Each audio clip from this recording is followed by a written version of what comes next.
പ്രിയപ്പെട്ട വിദ്യാർത്ഥികളെ നമസ്കാരം. നമുക്കിന്ന് 3-ാം ക്ലാസ്സിലെ മലയാളം നോക്കാം. നമ്മളൊന്ന് എന്ന പാഠഭാഗമാണ് പഠിക്കുന്നത്.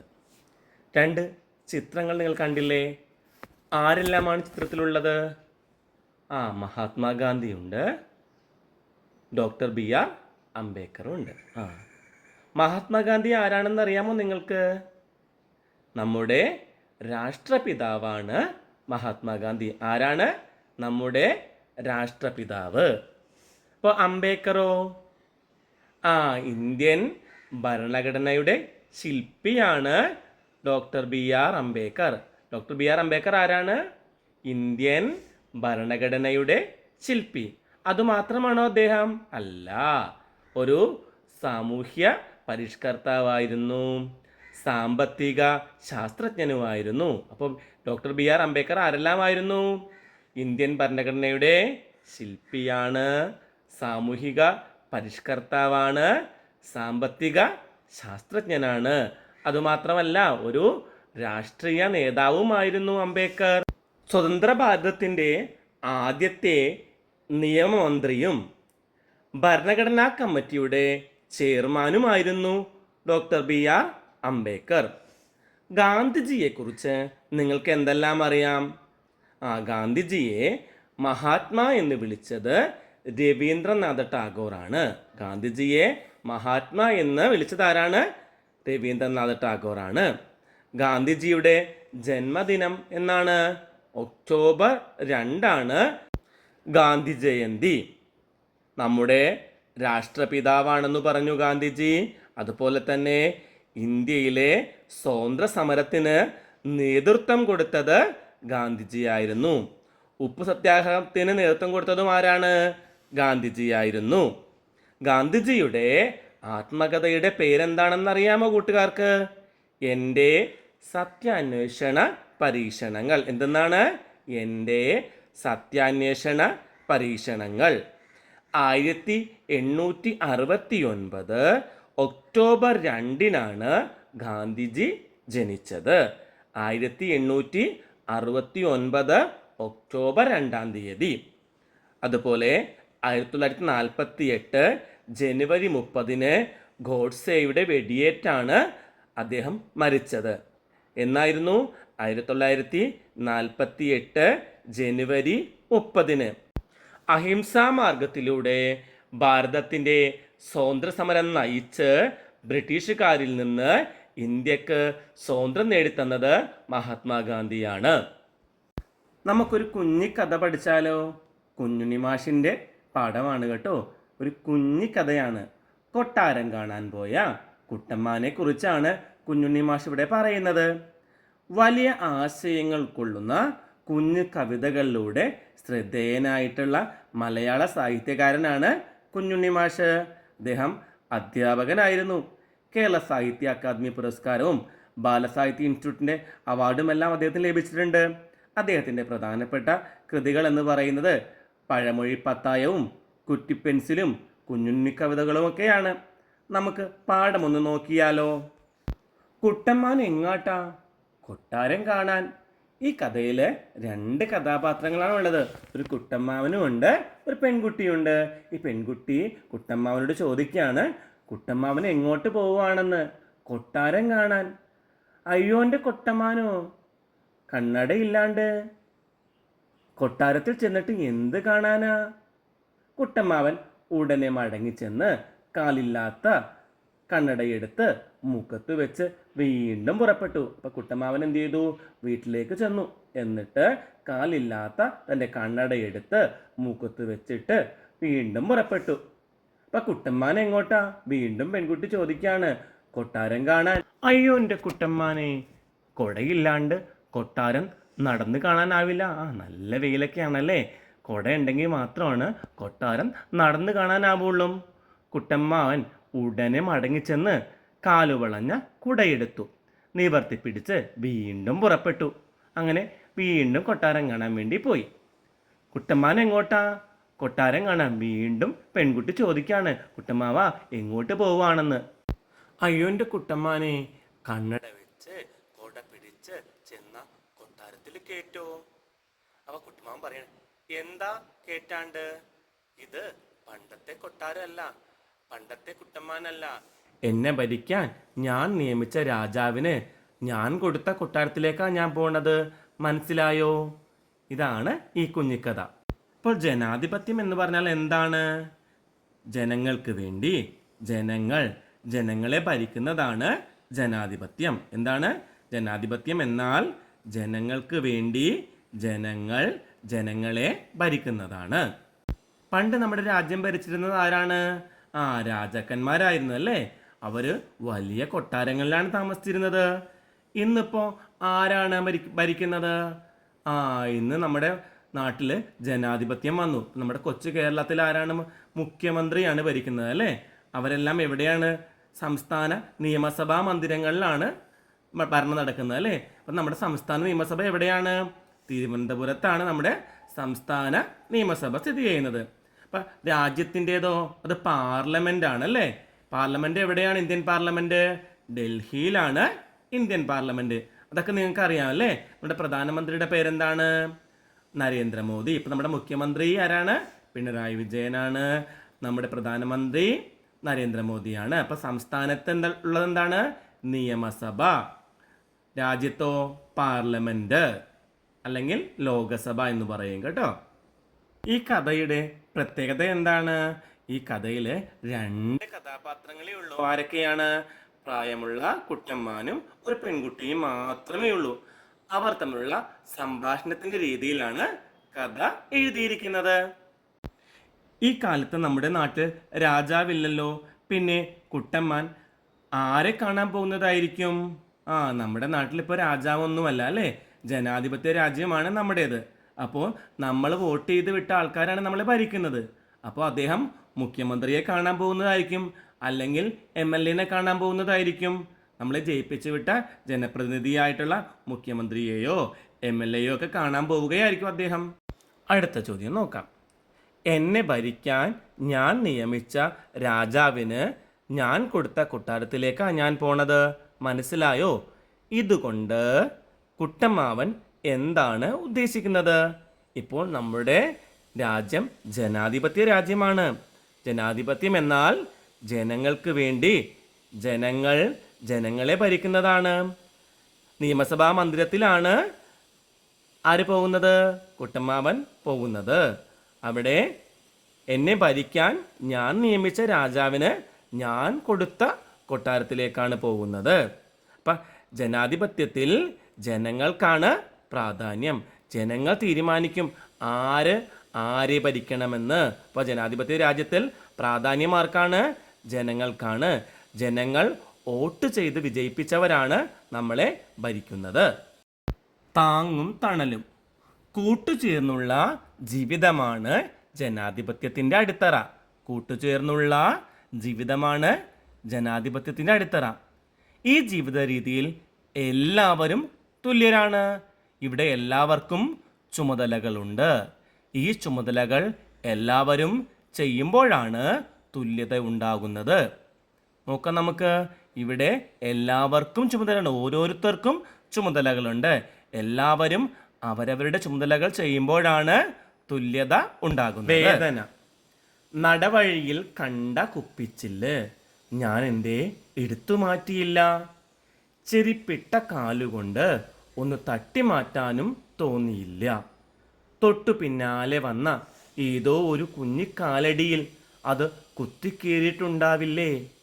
വാവിട്ട നിലവിളിയോടെ വഴിനീളെ ചോരയൊലിപ്പിച്ച് ഒറ്റക്കാലിൽ തത്തി എൻ്റെ അമ്മേ. ഒരു ചെറിയ കവിതയാണ് അല്ലേ? നടവഴിയിൽ കണ്ട കുപ്പിച്ചില്ല് ഞാൻ എന്തുകൊണ്ടാണത് എടുത്തു മാറ്റാഞ്ഞത്? നിങ്ങൾ വഴിയിൽ കുപ്പിച്ചില്ല് കിടക്കുന്ന കണ്ട് എടുത്തു മാറ്റുമോ?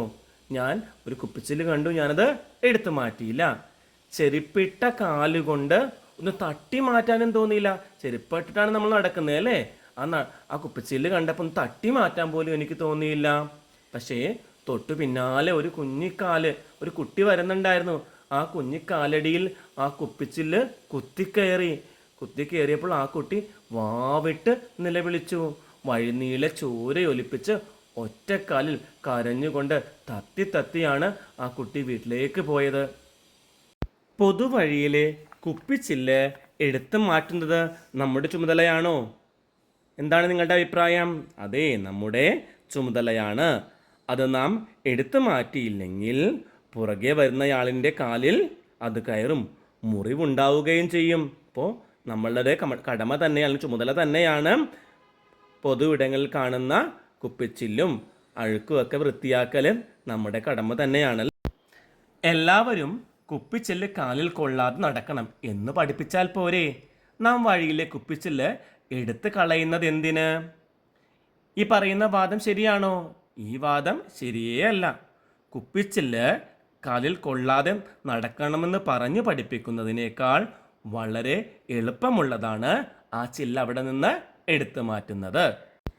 എൻ്റെ അമ്മേ എന്ന് ആരായിരിക്കും നിലവിളിച്ചത്? ആ, പൊതു ഇടത്തിൽ കുപ്പിച്ചില്ല് കണ്ടിട്ട് ഒരാളെ എടുത്തു മാറ്റിയില്ലല്ലേ, തൊട്ടു പുറകെ വരുന്ന കുട്ടി ആ കുപ്പിച്ചില്ലിൽ ചവിട്ടി അതിൻ്റെ കാല് കീറി. ആ കുട്ടിയായിന് എൻ്റെ അമ്മയെന്ന് നിലവിളിച്ചത്. വഴിയിലെ കുപ്പിച്ചില്ലെടുത്ത് കളയുന്ന കാര്യം മാത്രമാണോ ഈ രചനയിൽ പറയുന്നത്? മറ്റെന്തെല്ലാം അതിൽ സൂചിപ്പിക്കുന്നുണ്ട്? അല്ല, നാം ഒരു ജനാധിപത്യ രാജ്യത്താണ് താമസിക്കുന്നത്. നമ്മൾ എവിടെയാണ് താമസിക്കുന്നത്? ഒരു ജനാധിപത്യ രാജ്യത്താണ്. ഓരോരുത്തർക്കും ഉത്തരവാദിത്തങ്ങളുണ്ട്.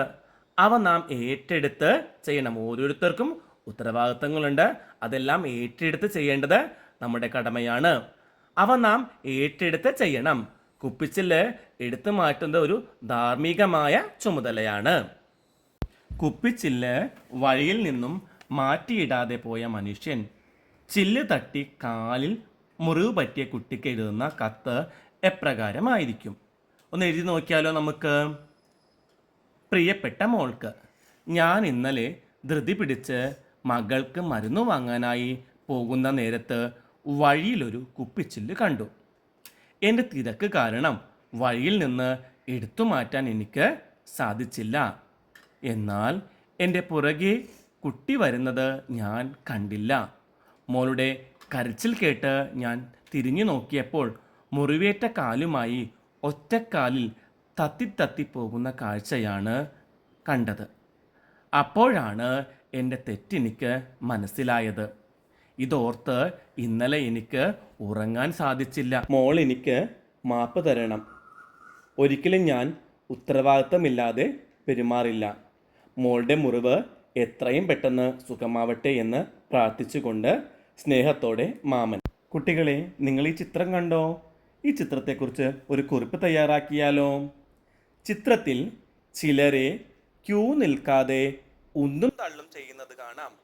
ചിത്രത്തിൽ ബസ് കയറാൻ വേണ്ടി കാത്തുനിൽക്കുകയാണല്ലേ. ചിലർ ക്യൂ ഒന്നും നിൽക്കാതെ ഉന്തുകയും തള്ളുകയും ചെയ്യുന്നത് നമുക്ക് കാണാം.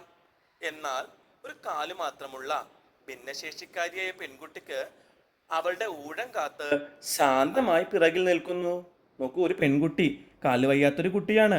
അവൾ അവളുടെ ഊഴം കാത്ത് ശാന്തമായി ഒന്നും ചെയ്യാതെ പുറകിൽ നിൽക്കുന്നു. മുമ്പിൽ നിൽക്കുന്നവർക്ക് ഉത്തരവാദിത്ത ബോധമോ ജനാധിപത്യ ബോധമോ ഇല്ല. അവരിൽ അതുണ്ടായിരുന്നുവെങ്കിൽ ആ പെൺകുട്ടിയെ ആദ്യം ബസ്സിൽ കയറ്റുമായിരുന്നു. നമ്മൾ നമ്മുടെ കാര്യം മാത്രം നോക്കുന്നത് പോരാ. മുതിർന്നവർ, കുട്ടികൾ, ഭിന്നശേഷിക്കാർ എന്നിവർക്കാണ് നാം ആദ്യ പരിഗണന നൽകേണ്ടത്. ഈ ചിത്രം ഒന്ന് നോക്കിയേ. ഈ ചിത്രത്തിനും ഒരു കുറിപ്പ് തയ്യാറാക്കിയ നിങ്ങൾ. വീട്ടിലെ മാലിന്യം പൊതു ഇടത്തിൽ വലിച്ചെറിയുന്നവരെ ചിത്രത്തിൽ കാണാം. വീട്ടിലെ മാലിന്യം പൊതു ഇടത്തിൽ വലിച്ചെറിയുന്നവരെയാണ് ചിത്രത്തിൽ കാണുന്നത്. വളരെ മോശം പ്രവൃത്തിയാണിത്. നമ്മുടെ വീട്ടിലെ മാലിന്യം വീട്ടുവളപ്പിൽ തന്നെ സംസ്കരിക്കണം. നമ്മുടെ വീട്ടിലെ മാലിന്യം എവിടെ സംസ്കരിക്കണം? വീട്ടുവളപ്പിൽ തന്നെയാണ് സംസ്കരിക്കേണ്ടത്. പ്ലാസ്റ്റിക് മാലിന്യങ്ങൾ ഹരിതകർമ്മസേനയെ ഏൽപ്പിക്കണം. ജൈവ മാലിന്യങ്ങൾ ബയോഗ്യാസ് പ്ലാന്റ്, കമ്പോസ്റ്റ് എന്നിവയ്ക്കായി ഉപയോഗിക്കണം. പൊതു ഇടങ്ങൾ വൃത്തിയായി സൂക്ഷിക്കണം. ഇത് ഓരോ വ്യക്തിയുടെയും കടമയാണ്. മലയാളത്തിലെ പ്രശസ്ത സാഹിത്യകാരനായ പി മധുസൂദനൻ്റെ ആശംസ എന്നൊരു കൊച്ചു കവിത പഠിച്ചാലോ? മറ്റുള്ളവരും നിങ്ങളോടൊപ്പം മന്ദഹസിക്കട്ടെ. എന്താണ്? മറ്റുള്ളവരും നിങ്ങളോടൊപ്പം മന്ദഹസിക്കട്ടെ. മന്ദഹസിക്കുക എന്നാൽ പുഞ്ചിരിക്കുക. എല്ലാവരും നമ്മളെപ്പോലെ പുഞ്ചിരിക്കട്ടെ. അവരുടെ നോവുകൾ നിങ്ങൾക്കുള്ളിൽ അലിവായി പടരട്ടെ. അവരുടെ വേദനകൾ നിങ്ങൾക്കുള്ളിൽ അലിവായി, ദയയായി, അല്ലെങ്കിൽ കനിവായി, കരുണയായി പടരട്ടെ. എല്ലാവരെയും സ്നേഹിക്കണമെന്നാണ് ഈ കവിത നമ്മളോട് പറയുന്നത്. നമ്മളെപ്പോലെ എല്ലാവരും സന്തോഷിക്കണം. നാം മാത്രം സന്തോഷിച്ചാൽ പോരാ, എല്ലാവരും സന്തോഷിക്കണം. അവരുടെ ഹൃദയം നിങ്ങളുടേതിനും ഒത്തുമിടിക്കട്ടെ. അവരുടെ ശബ്ദം നിങ്ങളുടേതിന് ഒത്തുമുഴങ്ങട്ടെ. നിങ്ങൾ കരുതിയ പരിഭവമെല്ലാം ഇല്ലാതാകട്ടെ. കാലത്തിൻ്റെ ഇരുട്ടിൽ ജീവിത വെട്ടം നിറയട്ടെ. നിങ്ങൾ കരുതിയ പരിഭവമെല്ലാം ഇല്ലാതാകട്ടെ. പരിഭവം വെച്ചാൽ സങ്കടം, ദുഃഖം. നിങ്ങൾ കരുതിയ പരിഭവമെല്ലാം ഇല്ലാതാകണം. കാലത്തിൻ്റെ ഇരുട്ടിൽ, ഇരുട്ട് അന്ധകാരമാണ് അല്ലേ? കാലത്തിൻ്റെ ഇരുട്ടിൽ ജീവിത വെട്ടം നിറയട്ടെ. വെട്ടം വെളിച്ചം, പ്രകാശം. കാലത്തിൻ്റെ ഇരുട്ടിൽ ജീവിതമാകുന്ന വെട്ടം, പ്രകാശം അല്ലെങ്കിൽ വെളിച്ചം ഉണ്ടാകട്ടെ. എന്തെല്ലാമാണ് കവി ആശംസിക്കുന്നത്? നമ്മളോടൊപ്പം മറ്റുള്ളവരും മന്ദഹസിക്കട്ടെ. നമ്മളോടൊപ്പം മറ്റുള്ളവരും മന്ദഹസിക്കട്ടെ. മറ്റുള്ളവരോടുള്ള അലിവ് നമ്മുടെ ഉള്ളിൽ ഉണ്ടാകട്ടെ. മറ്റുള്ളവരുടെ ഹൃദയത്തോടൊപ്പം നമ്മുടെ ഹൃദയം ഇടിക്കണം. നമ്മുടെ ശബ്ദത്തോടൊപ്പം മറ്റുള്ളവരുടേതും ഉയർന്നു കേൾക്കണം. എല്ലാ ദുഃഖങ്ങളും ഇല്ലാതാകണം. ഇരുട്ട് നിറഞ്ഞ ജീവിതം പ്രകാശമായി തീരണം. ഇതെല്ലാമാണ് കവി ആശംസിക്കുന്നത്. ഈ പറഞ്ഞിട്ടുള്ള ആശംസകളിൽ നിങ്ങൾക്ക് ഏറ്റവും ഇഷ്ടപ്പെട്ടത് ഏതാണ്? നമ്മളോടൊപ്പം മറ്റുള്ളവരും മന്ദഹസിക്കട്ടെ എന്ന ആദ്യ വരി തന്നെയാണ് എനിക്കിഷ്ടമായത്. നമ്മളോടൊപ്പം മറ്റുള്ളവരും മന്ദഹസിക്കട്ടെ. പുതിയ പദങ്ങൾ പരിചയപ്പെടാം. മന്ദഹസിക്കുക, പുഞ്ചിരിക്കുക. നോവ്, വേദന. അലിവ്, കനിവ്, ദയ, കരുണ. പരിഭവം, ദുഃഖം, സങ്കടം. വെട്ടം, വെളിച്ചം. ഈ പോസ്റ്റർ ഒന്ന് നോക്കിയേ. പോസ്റ്ററിൽ നിങ്ങൾ എന്തെല്ലാമാണ് കാണുന്നത്? മറ്റുള്ളവരും നിങ്ങളോടൊപ്പം മന്ദഹസിക്കട്ടെ എന്നാണ് പോസ്റ്ററിൽ എഴുതിയിട്ടുള്ളത് അല്ലേ? അപ്പോൾ വിശാലമായിട്ടുള്ള ഒരു മൈതാനത്ത് കുട്ടികൾ ക്രിക്കറ്റ് കളിക്കുകയാണ്. അവിടെ ആൺകുട്ടികളും പെൺകുട്ടികളും ഒരുമിച്ചാണ് കളിക്കുന്നത്. കളിക്കളത്തിന് അപ്പുറത്തൊരു മതിലുണ്ട്. അവിടെ ഒരു കൊച്ചുകുട്ടി ഇരുന്ന് കളി കാണാൻ എത്തി നോക്കുന്നുണ്ട്. കുട്ടിയുടെ അച്ഛനോ അപ്പൂപ്പനോ ആരോ കസേരയിൽ ഇരിക്കുന്നുമുണ്ട്. ഇതാണ് നമ്മൾ പോസ്റ്ററിൽ കാണുന്നത് അല്ലേ? രണ്ടാമത്തെ പോസ്റ്റർ നോക്കിയേ. ഏതാണ് നിങ്ങൾക്ക് ഇഷ്ടപ്പെട്ടത്? രണ്ടാമത്തെ പോസ്റ്ററാണ് ഇഷ്ടപ്പെട്ടത്. അവിടെ എത്തി നോക്കുന്ന കുട്ടിയെ കാണുന്നില്ല. അവിടെ ഇരിക്കുന്ന അച്ഛനോ മുത്തച്ഛനോ ആരോ എന്നറിയില്ല. ആ കുട്ടിയെ എന്ത് ചെയ്യുന്നുണ്ട്? കളി കാണിച്ചു കൊടുക്കുന്നുണ്ട്. അപ്പോൾ മറ്റുള്ളവരെ പോലെ നമ്മളും നിങ്ങളും എല്ലാവരും മന്ദഹസിക്കണം. ആ കൊച്ചുകുട്ടി കസേരയിൽ നിന്ന് വീഴാതിരിക്കാൻ വേണ്ടി ആ കുട്ടിയെ അച്ഛൻ എന്ത് ചെയ്തിട്ടുണ്ട്? ചേർത്ത് പിടിച്ചിട്ടുണ്ട്. അങ്ങനെ എല്ലാവരും ഒത്തൊരുമിച്ചുള്ളൊരു ലോകമാണ് നമ്മുടെ നാട്ടിൽ ഉണ്ടാകേണ്ടത്. ഒരുമയുള്ള ലോകമാണ് നാടിന് നല്ലത്. നിങ്ങൾക്കും ആശംസാവാക്യങ്ങൾ ഉണ്ടാക്കാൻ അറിയുമോ? ഈ നോക്കിയേ. ശുഭദിനം നേരുന്നു. ഇതുപോലെയുള്ള ആശംസാവാക്യങ്ങൾ, കാർഡുകൾ നിങ്ങളും ഉണ്ടാക്കണം കേട്ടോ. പോസ്റ്ററുകളായിട്ട് നിർമ്മിക്കണം. മറ്റൊരു ആശംസാ കാർഡും കൂടി നോക്കാം. കേരളപ്പിറവി ആശംസകളുടെ ഒരു പോസ്റ്ററാണ് തയ്യാറാക്കിയിട്ടുള്ളത്. പോസ്റ്റർ തയ്യാറാക്കുമ്പോൾ ശ്രദ്ധിക്കേണ്ട കാര്യങ്ങൾ എന്തെല്ലാമാണ്? എല്ലാവരെയും എളുപ്പത്തിൽ ആകർഷിക്കുന്നതായിരിക്കണം. ഒറ്റ നോട്ടത്തിൽ ആശയം മനസ്സിലാക്കാൻ സാധിക്കണം. പോസ്റ്ററിൽ ചിത്രങ്ങളും ആശയവും തമ്മിൽ പരസ്പരം പൊരുത്തപ്പെട്ടിരിക്കണം. പോസ്റ്ററിലെ എഴുത്ത് ദൂരെ നിന്നാലും കാണുന്ന തരത്തിലുള്ളതായിരിക്കണം.